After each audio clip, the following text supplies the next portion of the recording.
किसान आंदोलन अपने उरूज पर है, तो क्या किसान आंदोलन भाजपा की परेशानी भी बढ़ा सकता है? कम से कम भारतीय किसान यूनियन के अध्यक्ष नरेश टिकैत के ट्वीट से तो यही लगता है। उन्होंने वैसे तो कई ट्वीट किए, लेकिन एक ट्वीट में उन्होंने जो कुछ इशारा दिया है, बल्कि साफ कहा है, उससे लगता है कि भाजपा की टेंशन कम या ज्यादा तौर पर किसान आंदोलन अब बढ़ा सकता है। भारतीय किसान यूनियन के अध्यक्ष नरेश टिकैत अपने एक ट्वीट में कहते हैं कि मेरे पास आज कई भाजपा नेताओं का फोन आया है। उनका कहना है, भाई साहब हम भी इस्तीफा दे रहे हैं, पार्टी में रहकर यूं किसानों का अपमान होते नहीं देख सकते। अगर अब भी हम चुप रहे तो आने वाली पीढ़ी हमें कभी माफ नहीं करेगी।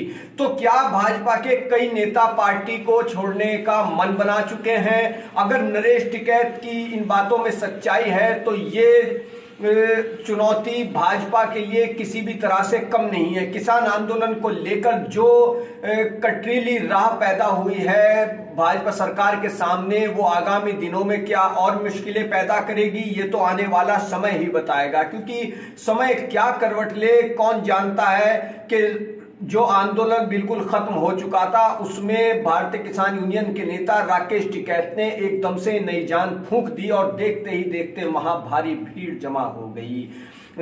राकेश टिकैत किस तरह से मीडिया के सामने भावुक हो गए, जज्बाती हो गए, वो रो पड़े और उन्होंने जो जज्बाती बयान दिए उसका जो असर रहा उससे वहां पर भारी भीड़ जमा हो गई। और कुछ सियासी पार्टियां तो इस आंदोलन में पहले ही कूदी हुई थी, उन्होंने भी अपनी धार को तेज कर दिया है। कांग्रेस की जहां तक बात करें तो कांग्रेस नेताओं के ट्वीट और उनके बयानों से साफ पता चलता है कि कांग्रेस इस आंदोलन में किसी भी तरह से पीछे नहीं रहना चाहती। दूसरी ओर आम आदमी पार्टी भी इस आंदोलन में अब पहले से ज्यादा मजबूत और जोशो खरोश के साथ कूद चुकी है। ऐसा आप नेता संजय सिंह के बयानों से आप देख लीजिए और समझ लीजिए कि वो क्या कह रहे हैं। वो अपने बयानों में लगातार इस आंदोलन की हिमायत करते आ रहे हैं और उन्होंने राकेश टिकैत की हिमायत में भी अब आवाज बुलंद की है।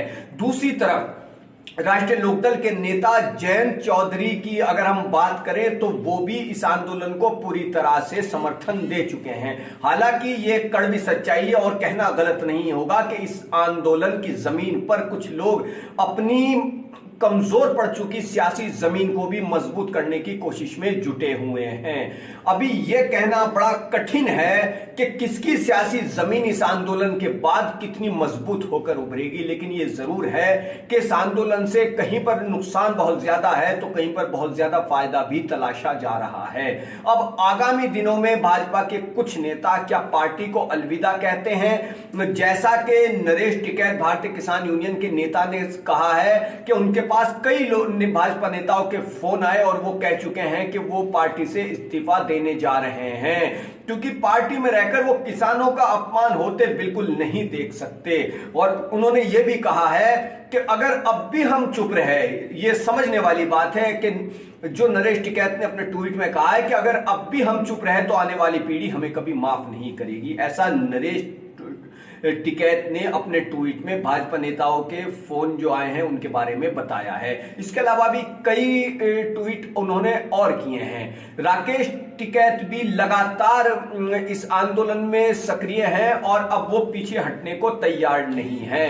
कई और जगह से भी किसानों के वहां पहुंचने की खबरें सामने आ रही हैं। दिल्ली से कांग्रेस और आम आदमी पार्टी भी इस आंदोलन की धार को और ज्यादा तेज करने में जुटे हुए हैं। लगातार उनके बयान सामने आ रहे हैं। अरविंद केजरीवाल दिल्ली के मुख्यमंत्री ने अभी किसानों के लिए पानी की व्यवस्था कराई, जिस पर भारतीय किसान यूनियन के नेताओं ने उनका आभार व्यक्त किया और संजय सिंह ने कहा कि हम किसानों की पूरी तरह से साथ हैं। उधर कांग्रेस की नेता अलका लांबा भी बराबर ट्वीट कर रही हैं और अपने बयान जारी कर रही हैं और दिल्ली कांग्रेस अध्यक्ष की ओर से भी ऐसे बयान सामने आ रहे हैं, जिससे साफ पता चलता है कि वो इस आंदोलन को किसी भी तरह से कमजोर नहीं होने देंगे और कांग्रेस से लेकर आम आदमी पार्टी तक इस आंदोलन में उनके साथ है।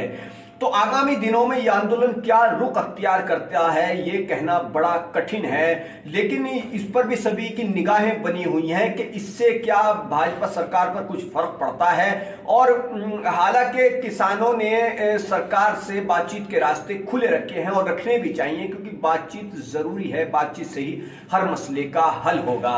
राकेश टिकैत ने भी कुछ दिन पहले बातचीत को लेकर ये बात कही थी, जब उनसे मीडिया ने पूछा कि वो सरकार से बात करेंगे, तो जाहिर है कि सरकार से बात होगी तभी कुछ इसका रास्ता निकलेगा। हालांकि ये भी एक सच्चाई है कि इससे पहले कई दौर की वार्ता विफल ही हो चुकी है। तो अब बने रहिए हमारे साथ, हमारे चैनल को कीजिए ज्यादा से ज्यादा सब्सक्राइब, वीडियो को शेयर कीजिए। धन्यवाद।